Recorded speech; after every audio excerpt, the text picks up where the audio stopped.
This Torah class is brought to you by TorahAnytime.com. This is the second time I'm speaking on this topic. I remember a few years ago, and it went out, it goes online, and Baruch Hashem, we got a lot of feedback from people that are not only dealing with the challenge of living alone without a spouse, still dealing with a kip at home, and that's okay. More than one. Wow. More than one. Hashem should give you koyach. So, there was a yid. You know, it's bashed when a speaker comes up to speak. Sometimes you have a certain siyata d'shmaya. People come over to you and they share with you stories. They share with you interesting because they know you have a mic. You'll be able to give it out and have a schmooze with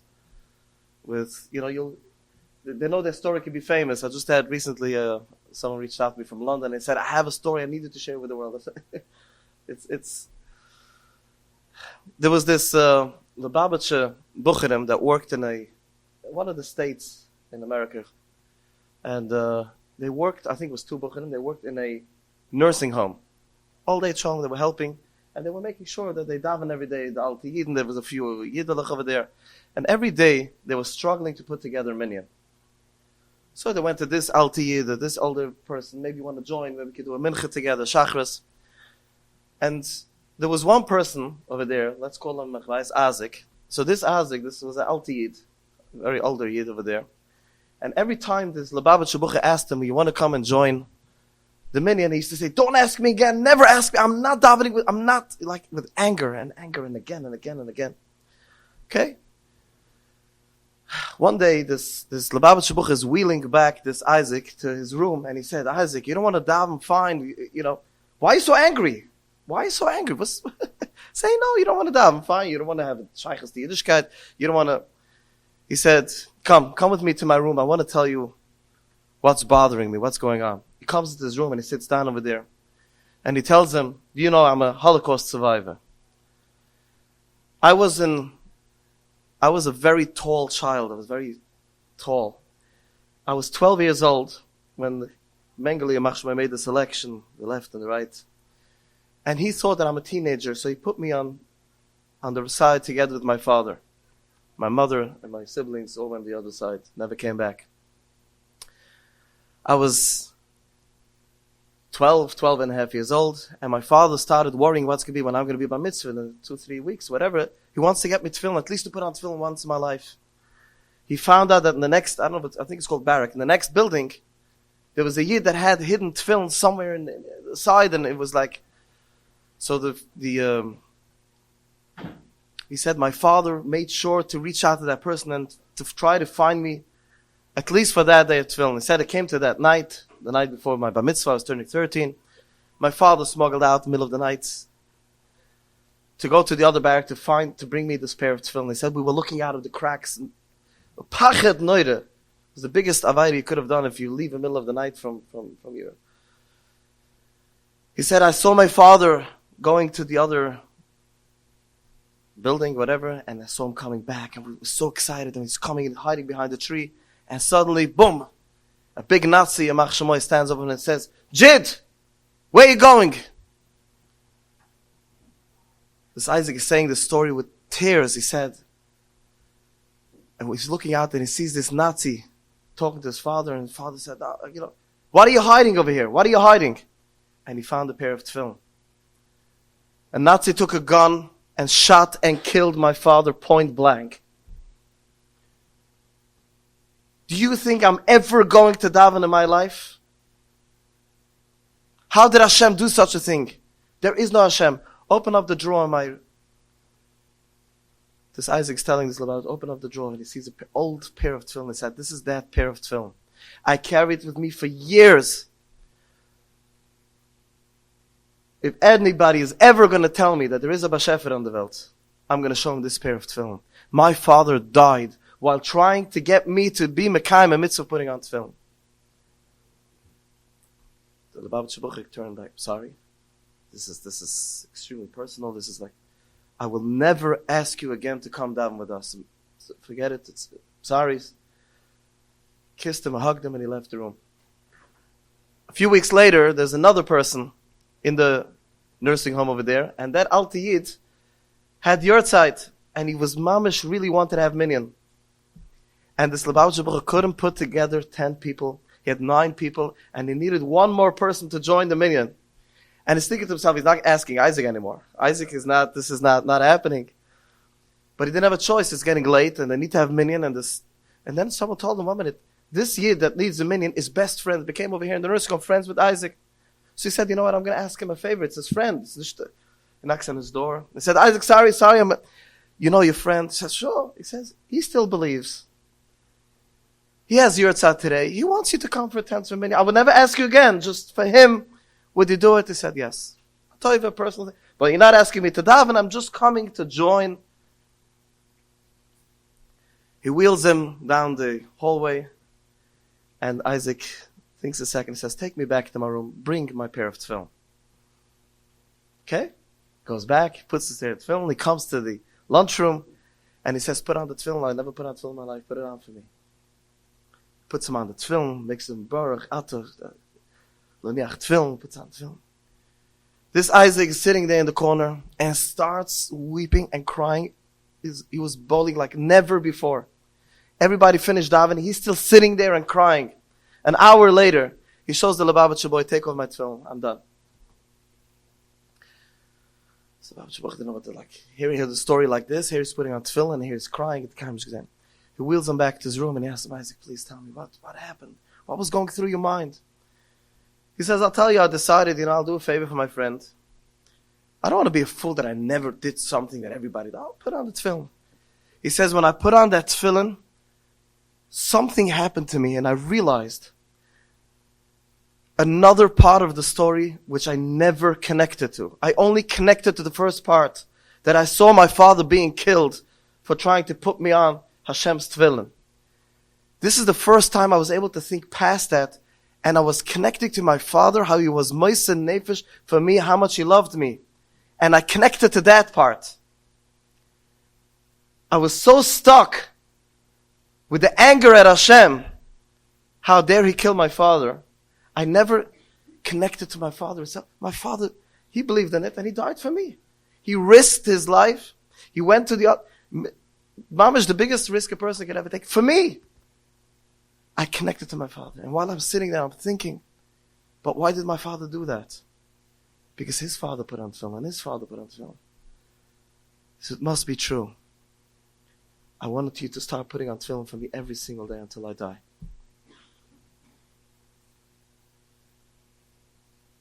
Our children have their own Holocaust story. Some of us know what it is, some of us don't know what it is. They all have their own Holocaust story. They're not able to go past that story and see what we, the parents, are doing for them. They're not able to go to the next level and to realize they're still in that bubble. This Alti was years after the Holocaust. He's still living until he got to the place he was able to connect to a total different part of the story.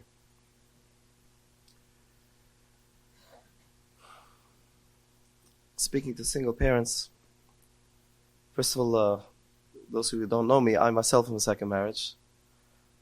I have children from my first marriage, second marriage. I'm very involved with parents that are divorced or almunas or almonds, or I'm dealing with this. I know it quite close. I can't say very close enough, but what it means to raise a child that's so angry that they don't want to put on the tefillin. I don't mean only the tefillin. They don't want to connect to Hashem. They don't want to connect to normalcy. They're doing risky behavior.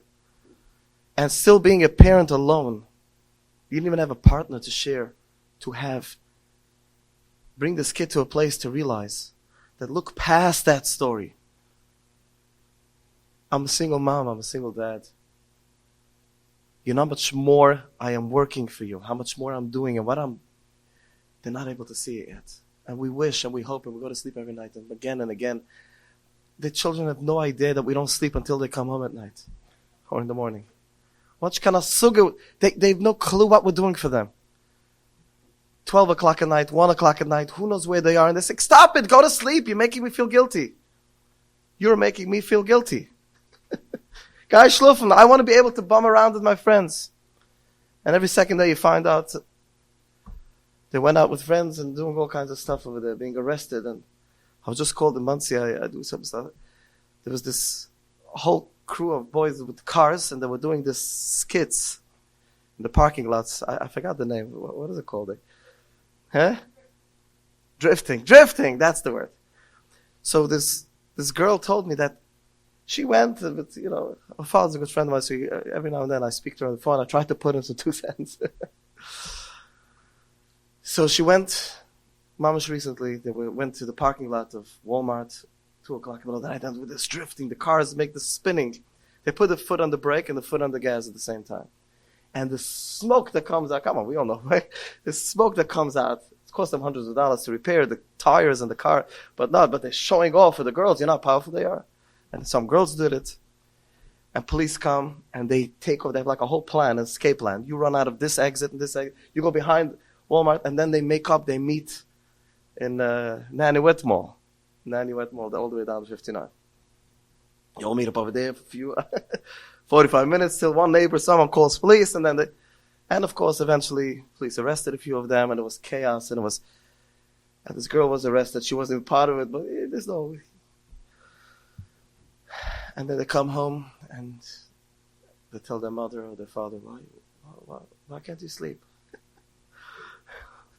They're walking like that, smelling of weed and who knows what. Someone told me throughout Shabbos that I should talk about the kip in us. Every person in the world has, the Chassidish Sforim say that for Pesach, Echad Chochem, Echad Drusha, Echad Tam, Echad Shayni Da'ilish. Why say Echad? In all of us, there's one part of us that's a Chochem, a Tzaddik, one part of us that does everything right, always connected to Hashem and doing the right thing. And Echad Drusha, there's one part of us that has some rebellion somewhere, somehow. Certain things that we just cannot get to ourselves to do. And we're a Tam and Shayni Da'ilish. All of us have everything in us. So you wanted me to talk about the rebellion in us, how many times our children reflect, and that makes us feel even more guilty. They reflect, and we feel guilty.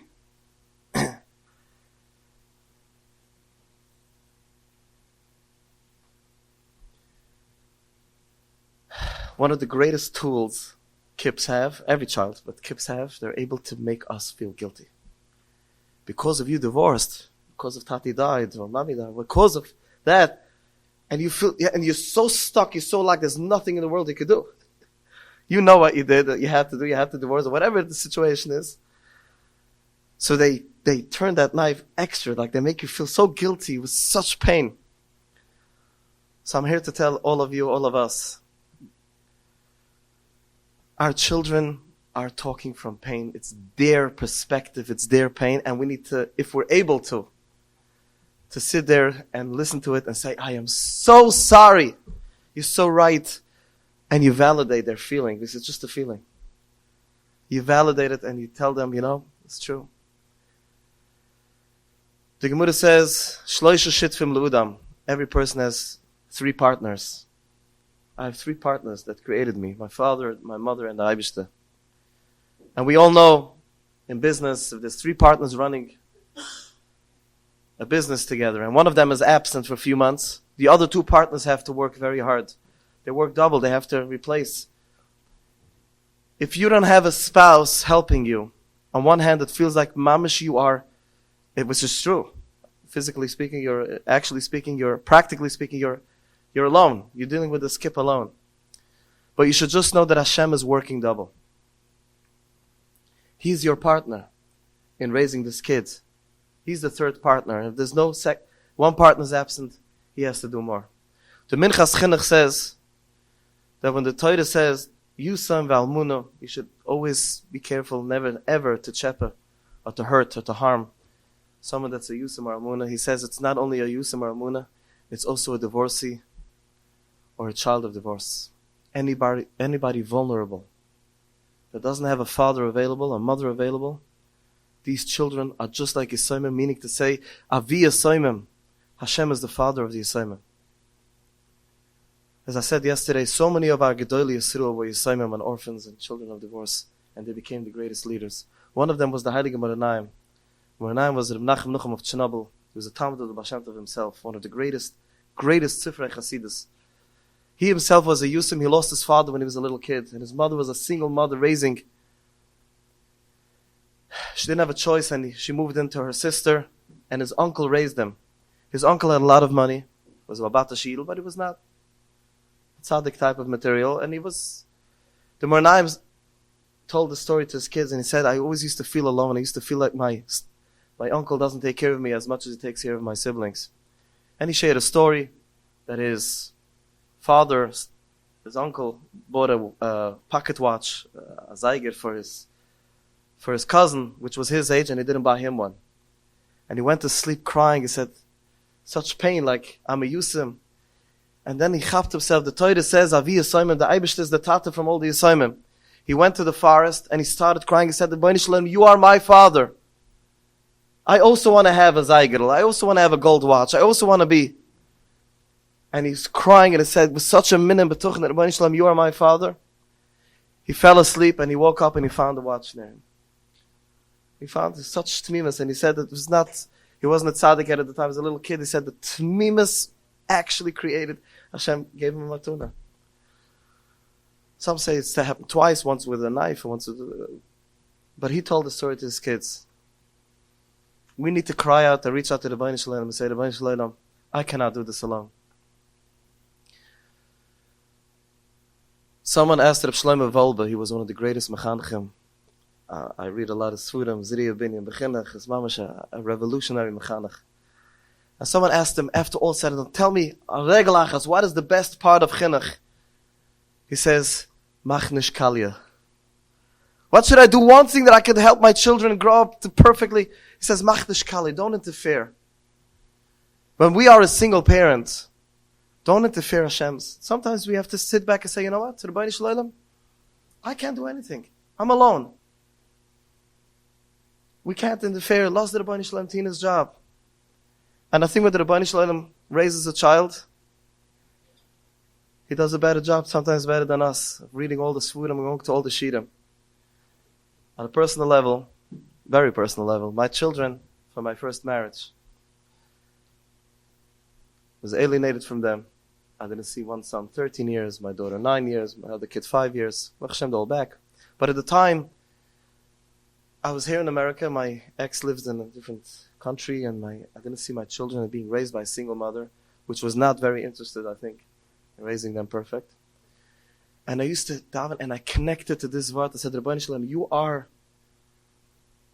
are their father now. They're like Yisoimim. They're vulnerable, like the Menches Chinuch says. These are kids. You have to raise them. Baruch Hashem, 2 out of 3. The third one is also one they're going to have nachas. Grow up amazing. Hashem raised them.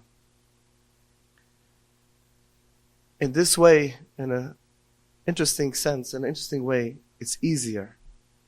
Because it's less the achrayus and you as a single mother, as a single father raising these kids. You say, Rabbeinu Shalom,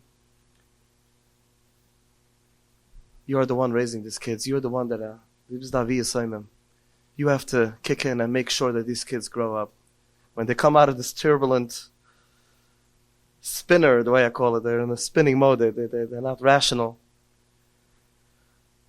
You're the one that's raising them. You're the one that's be them mechanech the way you want your children to look like. One of the greatest Talmid B'Shem, a Talmud of the Chernobyl Maggid was the Velednike. We all know the Heilige Velednike. People go to Ukraine, they go to Dam by Skyver. The Heilige Velednike was a Yusim. He was a little kid, and his mother was a single mom. And she had 3 little boys, and they were mamish, extremely difficult children to raise. Very, very difficult. They were chayis. Like he writes on himself, he says, I was such a wild kid, doing everything wrong. No, one minute. I'm missing one main part of the story. Okay, story, almost ruined the story. One Shabbos afternoon, the Heilige Velednike comes home from shul, and he walks home after davening Friday night. And he's walking with his Hasidim, and they're talking in Torah. You can imagine the davening and everything. And there's one woman running, Rebbe, I need to talk to you. Rebbe, I need to talk to you. And the Hasidim push her away, like, what? And he sees this woman, he says, the woman wants to talk to me, what? Goes to the side and he says, Yiddish Neshama Levus Vista, how can I help you? And she says, my husband wants to divorce me. He says, why? He says, we're married so many years and we tried everything and I'm not able to have children, and he wants to have children, he wants to leave children, he wants to leave me. And the Rebbe started crying for her, and she said, Rebbe, I need a promise for you, Brucha, that I'm going to have children. I'm gonna go home and tell my husband that you promised me that I'm still gonna have children. He's not gonna divorce me. The Heilige Veledner started crying, and he closed his eyes and he said, I promise you that you are still going to have a child with your husband. This woman was a smart woman or a chutzpahdige woman. And she says, Rebbe, if you gave me such a bracha, give me a bracha that my child should be like you. She wasn't satisfied just enough with such a bracha. The Velednica said, you want to have a child like me? You have to be like my mother. My mother was a single mom. We were very wild children. She didn't have a penny to her name. She used to work a few hours here and there, put together to go to the Malamed. And an hour a day, 2 hours a day, because she didn't have enough money for the Malamed to learn with us. And we used to see our mother crying by Shabbos Lecht. If you're going to be like my mother, you're going to have a child like me.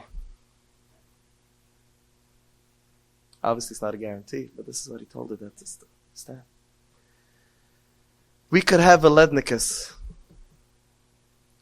We could have children that could shine the world.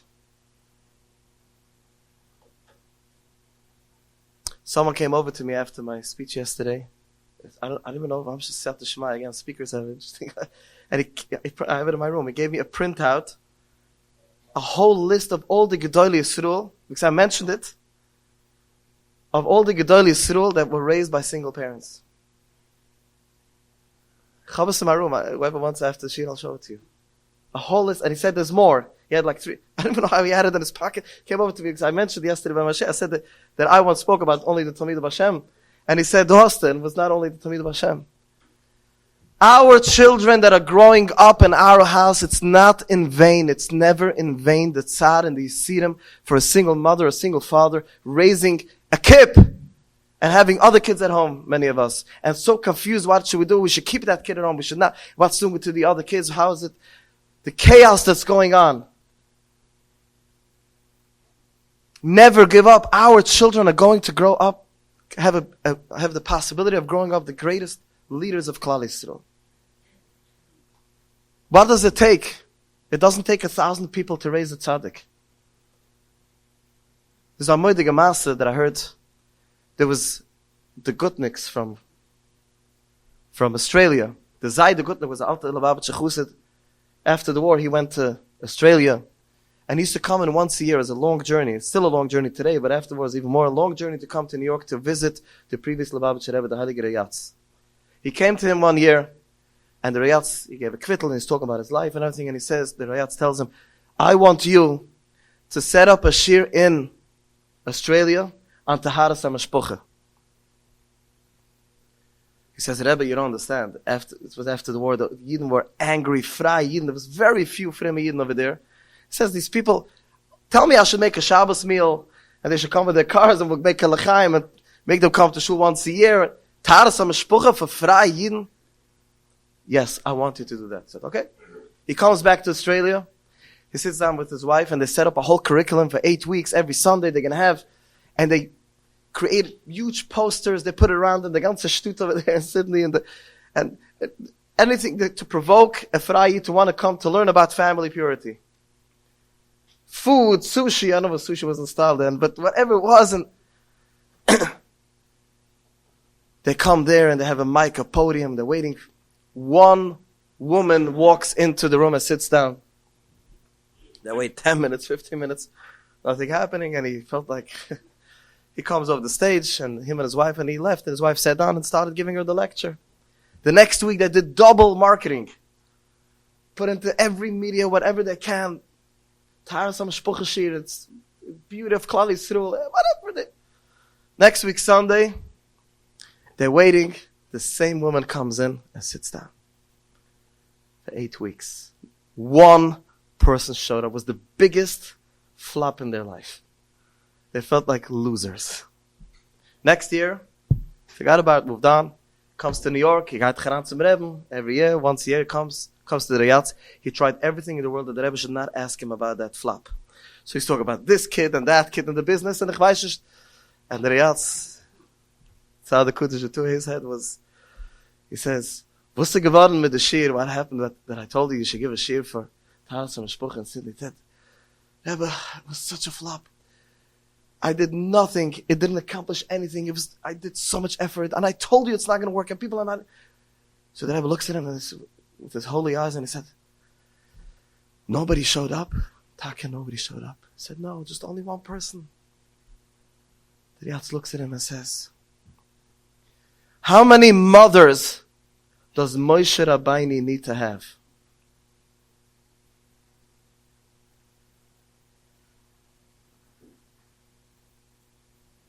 It takes one person to create the Moshe Rabbeinu. It takes one person. What do we know? One effort, one child. 4 of my children are struggling. So the 5th one, what do you know? Yiddishkeit is not about quantity. One person. The Square Rebbe used to say, since you can statistics of Klal Yisrael, since you can percentage. Someone told him, a certain percentage boys fall out of this. Shuka percentin. Ayit is oila mula. The power of one Yiddish mama. One parent. One good word. You never know what's that trigger that one kid needed to hear. They could be struggling and you're putting into them. They're not able to listen like this Azik never. They're not able to hear yet what you're doing for them. They're not able to even see your perspective.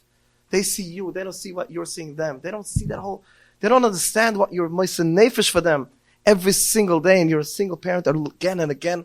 They don't see it. They don't even hear it. They don't feel it. They're only seeing their perspective. And my mother was this, and she makes me feel guilty, and I was there. That's all they see. One of your grandchildren could be Moshe Rabbeinu. I had a Yid from Vishnitz, Muncie, Alti Yid called me up. I was dealing with his grandchild. I deal one-on-one with our kids many, many years. And I had this book, it's mamish fresh, sad. Nowadays, used to be 16, 17-year-olds, we all know, 9-year-olds, 12. A young bucher, a 12-year-old, and then 13. I used to meet up with him every now and then, and Baruch Hashem, he liked me, so we were able to connect somehow. And the father is struggling with panusa events. And the Zayd is a bit about panusa, so he's the one that's giving money for his daughter to pay me and to pay others and to save this einikel. He calls me up and he says, you are doing nothing with my einikel.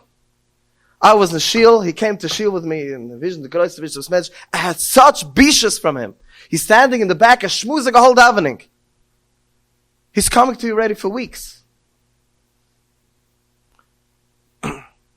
I'm telling my son, he's controlling his children, to throw him out of the house. He's out of the family. It's an embarrassment for all of us. We are not going for this anymore. Again, validated, felt with him. He's in tzar. It's not rational. He's in tzar. It's tzar. He's a Holocaust survivor. He wanted his kids on Einiglich to be It's not. But after all that, I still needed to hang up the phone with some tachlis. And I tell him, you know what? Oh, he said, you can't save him anymore. He's like, I don't want to tell him like he's coming to shul and shmuzing. You're already 1,000 steps ahead of all of us in this room. His kid is coming and shmuzing a shul in the back and not davening a word, So something hit me and I said, you're being him. Yeah. A couple of years ago. Mamish recently. I told him, you know what? Stop saving this child. You have a connection and relationship because you want to save his children. He's going to move on. He's going to turn soon 20, 24, 25. He's going to find a girl. If you and your son, whatever the parent of this kid, are not going to have a relationship with him, you're going to have zero control, zero nothing. If you have a shaykhis, maybe one day when you're going to have a einikel kid from this one, You'll be able to say, put into this mice and not to that one. I'll pay for something, some kind of connection. Maybe you could start saving your einiglach. Forget about this kid. This kid is lost. And he was able to connect with that. And since then, I realized it's a good line. Sometimes we're so pained. We are that Isaac that we cannot see past our child sometimes. We are. And we're not able to connect to that kid because the kid is causing us so much pain and so much anger and so much anguish. You know what? Don't try to save your child. Save your grandchild. Connect to your child that's struggling and misbehaving. Just so maybe you'll be able to one time or by one life decision this kid is going to make for their child, they're going to listen to you and you'll be able to save your einiglach. For many people it worked for them. They need to hear, who says you have to save your child? Save your einiglach.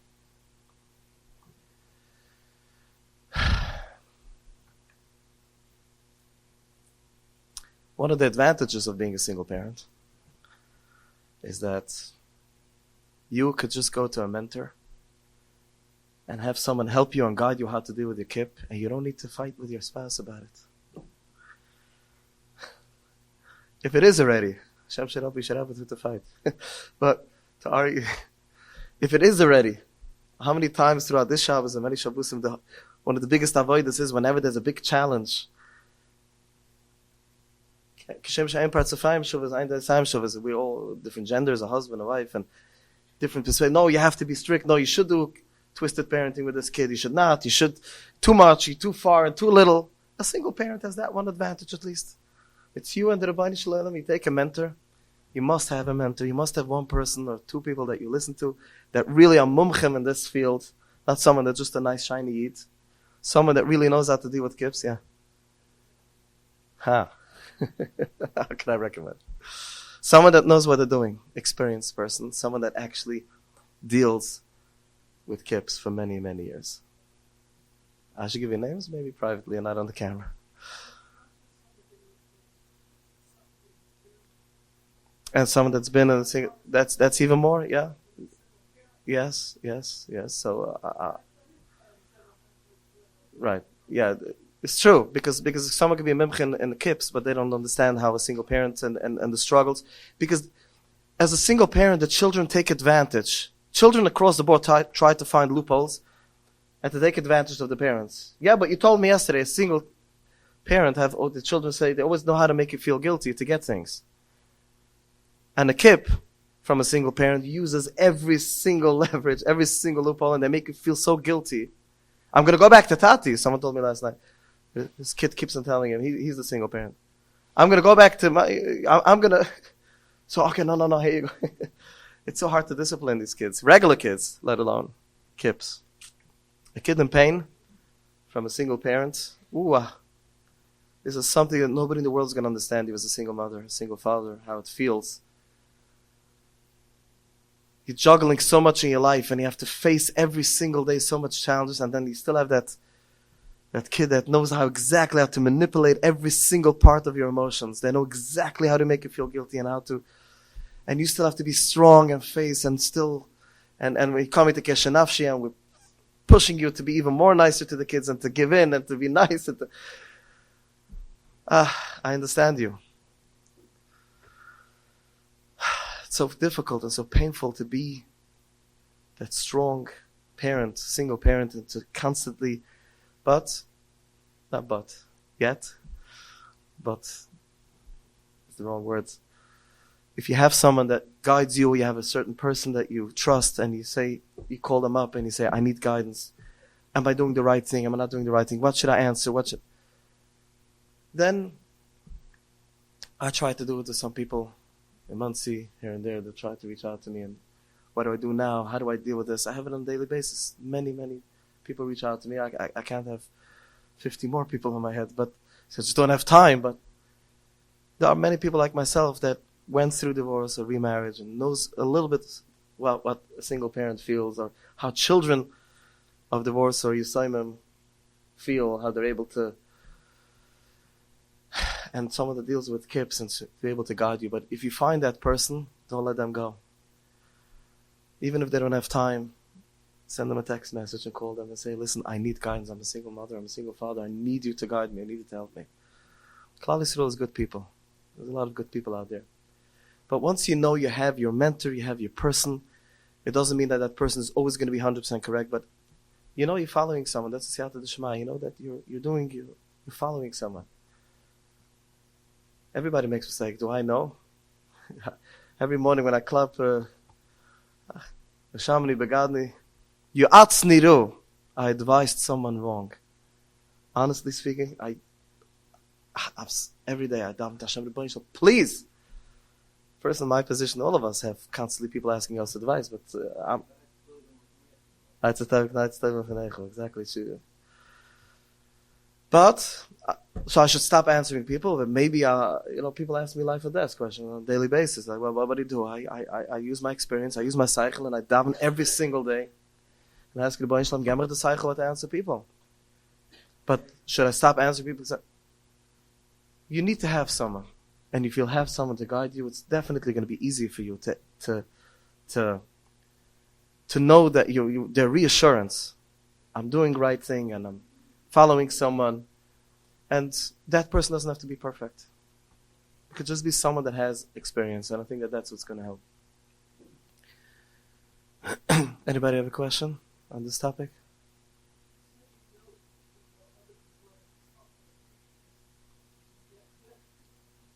After this year.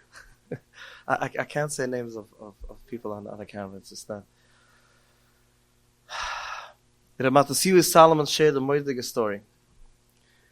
He had a bucher in yeshiva, in his class, that was mamish a metzion. Perfect kid, a perfectly leveled boy. He was always on time and learning and davening and midas what was looking on the Esrik Huder. A beautiful Esrik. One day he was by a simcha and he meets a person, and this is the father. He meets a person, this is the father of this Metzion. Someone tells him this Talmud, this is the father. He goes over to him and he says, Rebbe, your son is my Talmud. Said, of course I know. He says, your son is such a masmid. Tzimzach, never late by a shear. His davening is a davening. Havas Chaverim, I'm at seeing, I need you to tell me what is your recipe. What are you doing that you have a child like this? Ramatziu Solomon asked him, I need to know. I want to copy your formula. I want to have that ingredients. I want to come and tell all the people in the world. Azar Bucher, this must be parents that are. The Yid looks at him, takes out a picture of his pocket, and shows it to Matziu Solomon. On that picture was someone with huge hair, ponytail, tattoos, a nose ring, and he shows this picture to the Matziu Solomon. So he said, what is this? This is my other child.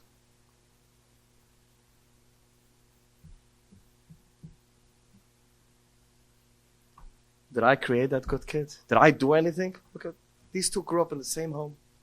Same parents, the same everything. I didn't do anything. I cannot give you any formula, and I can give you nothing.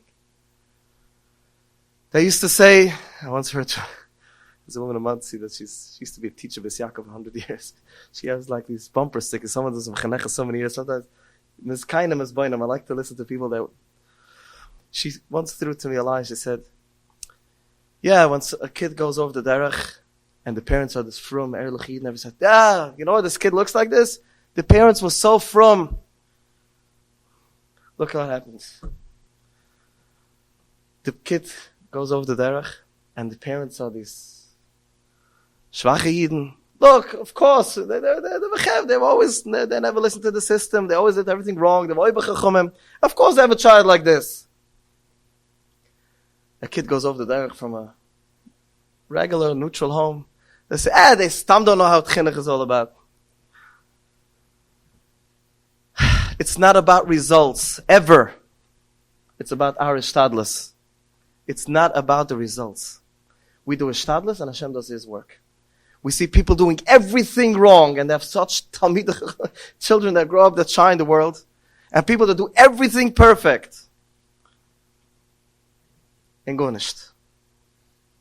If you are a single parent, there's nothing you could do to create a child to go off the derech. And there's nothing you could do to bring back. You just do your shtadlis. If Hashem made you a single parent, you have less of a job. Do whatever you can. You don't have a spouse, you don't have someone else to be a role model to the kids. It's up to Hashem. Hashem created the situation. The outcome is up to Hashem anyway.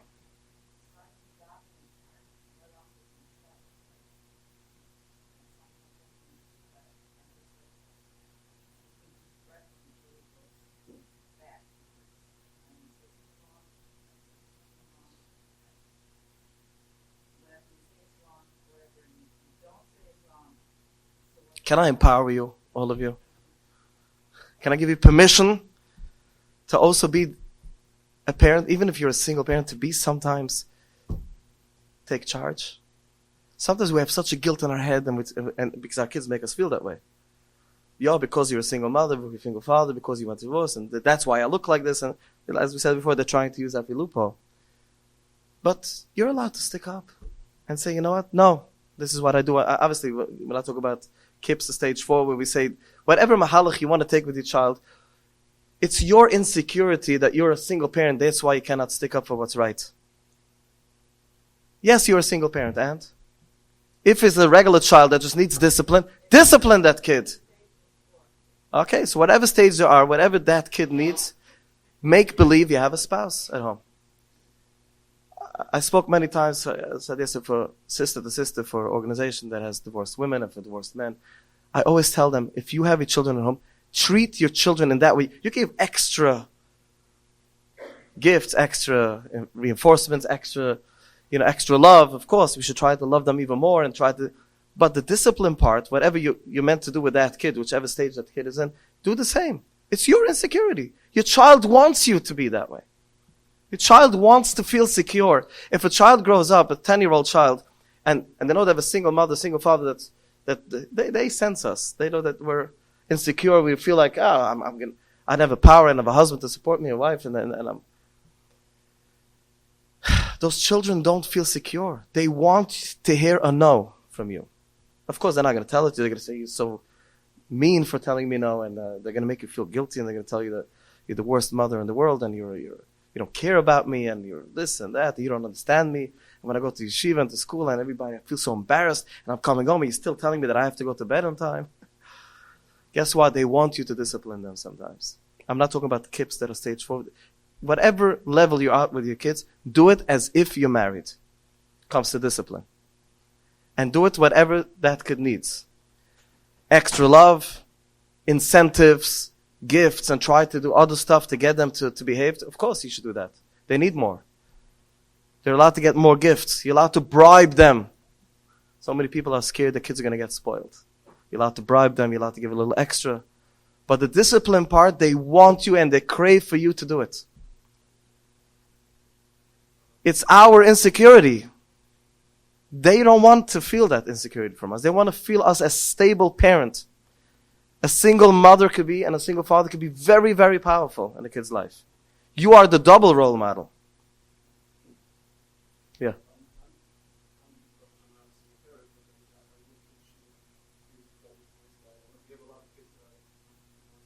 Okay.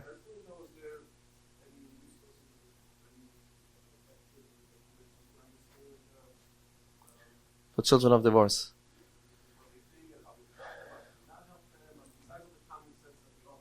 Right. First of all, you as a mechanech, you should know the same thing. The discipline part of being a malamed and chayda and having a child from a divorce or a child that's a yusam, that lost a parent, or orphan, the discipline part has to be the same like the other kids. Because if not, you make them feel like rechmunas or they feel unstable. But the extra love, the extra connection, the extra, that you should do. So I'm like, I don't have a class. I'm the Mr. Nice Guy in school, like the soyman. Yeah. My job is to be nice to everyone. So naturally. You have such an amazing job. Yeah. Wow. Yeah. So I just want to know, is there any type of the best way? Is there any? There are I spoke about this and other ones, and it's on Kesher Nafshi. I don't know where on the website, or there are some shirim you'll see for single parents. There are. Maybe you can reach out to Second. Maybe you can reach out to Sister. You can reach out. I'm going to try to get to you. I'll connect you later. Different shirim that were given on this thing, but I think in a nutshell, everybody wants today in a nutshell and a bumper sticker and a one-liner is the discipline has to be the same. Extra love and extra care and extra bribing, whatever you want to call it. Yes. That's it. That's where it goes. Yeah.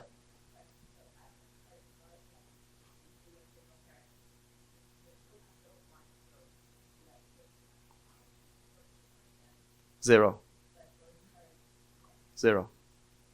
I'm in this field. Zero. You don't force them, they're going to hate you. Don't do that. Every parent has to make sure that their child wants to come to them. And you talk to someone that I was on the other side of the story. You have to, this is something that's more for the women's side. That they're being, Yashlam Yamaski, you know this story. That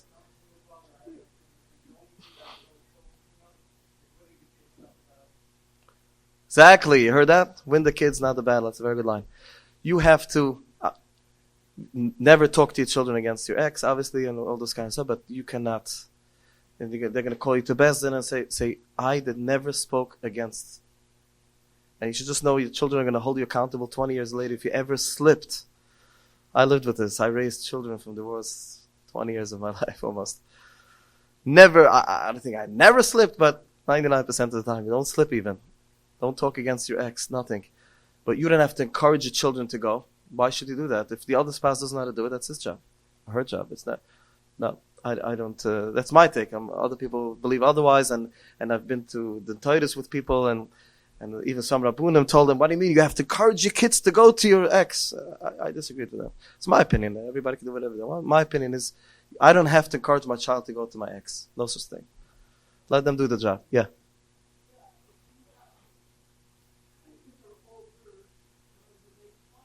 Right. No. So there's no discipline left by you. So there's only love, a connection, a relationship, and keep on telling them how you believe in them. I just want to leave you off with this line. I have to go. I'm giving another shir now, 12 o'clock. We all know that our children, all of us, need to be loved. We need to feel connection. We need to feel our parent or someone in our life loves us immensely, unconditionally, and obviously this is the ultimate message from the Shabbos and from Klal Yisrael, from everything. But there's something way more deeper and much more important that we need to feel is that people believe in us. People trust us. As many times as you tell your child I love you, double the amount of time you should tell them, I believe in you. I trust in you. I can see you being an amazing person. And if it's a kip, say, I know you're going through your stages now, but I know you are going to be something amazing. Keep on telling your child, I believe in you and I trust in you. That's even more than telling them that I love you. And not only talking, they should feel that itaka. Why are they not something amazing now? Yes, they are. Yes, 100%. You're amazing now. True. That's thank you for saying that. But after that, I know I'm amazing now. But if someone believes in me that I could do more, that's really what I need. Because what I'm doing now, I'm doing. Amazing girl. Amazing girl. Good. So this is something we need to give our children, that we believe in them. And of course we love them and we believe in them and we trust their future. Thank you so much. You've just experienced another Torah class brought to you by TorahAnytime.com.